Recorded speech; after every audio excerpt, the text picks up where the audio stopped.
bin Recruiterin bei ThoughtWorks und wir treffen uns heute zum Away Day in Frankfurt.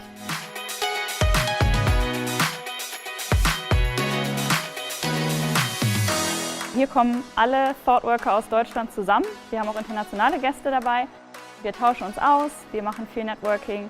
Wir haben viele coole Talks, die von ThoughtWorkern für ThoughtWorker bereitgestellt werden und ja, einfach zusammen Spaß haben.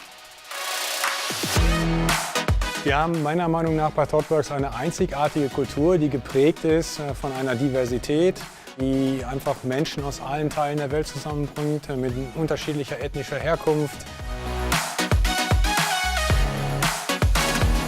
Community ist bei ThoughtWorks ein sehr wichtiger Begriff, denn wir haben sehr flache Hierarchien, wir haben diese klassischen Strukturen, wir sind in einem Netzwerk organisiert und da ist es super wichtig, dass jeder auf den anderen vertrauen kann und jeder offen ist für ein Gespräch.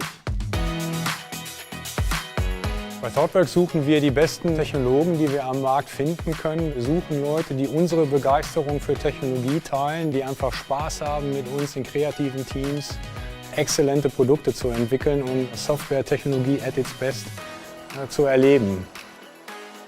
Wo in anderen Firmen bestimmte Persönlichkeiten Führung übernehmen, ist es bei ThoughtWorks, dass es auf jeden einzelnen ThoughtWorker ankommt. Wir alle haben eine Stimme und jede dieser Stimmen ist wichtig und wird gehört. Wir suchen passionierte Technologen, junge Mitarbeiter, die vielleicht gerade von der Uni kommen, aber auch Mitarbeiter mit vielen, vielen Jahren Berufserfahrung stellen wir ein. Es ist uns sehr wichtig, dass man bei ThoughtWorks man selbst sein kann. Man kann seine Fingernägel lackieren, wenn man männlich ist. Wenn man weiblich ist, wird man nicht schräg angeguckt, nur weil man programmiert. Ich denke, das ist, was ThoughtWorks von anderen Software-Consultancies unterscheidet. Ich persönlich kann jedem empfehlen, der bei ThoughtWorks mal arbeiten möchte, vorbeizukommen im Büro, bei Meetups, bei Konferenzen. Wir haben viele verschiedene Veranstaltungen, ob im Büro in Hamburg, in Köln, in Berlin oder in München. Einfach mal vorbeikommen und mit den Leuten reden.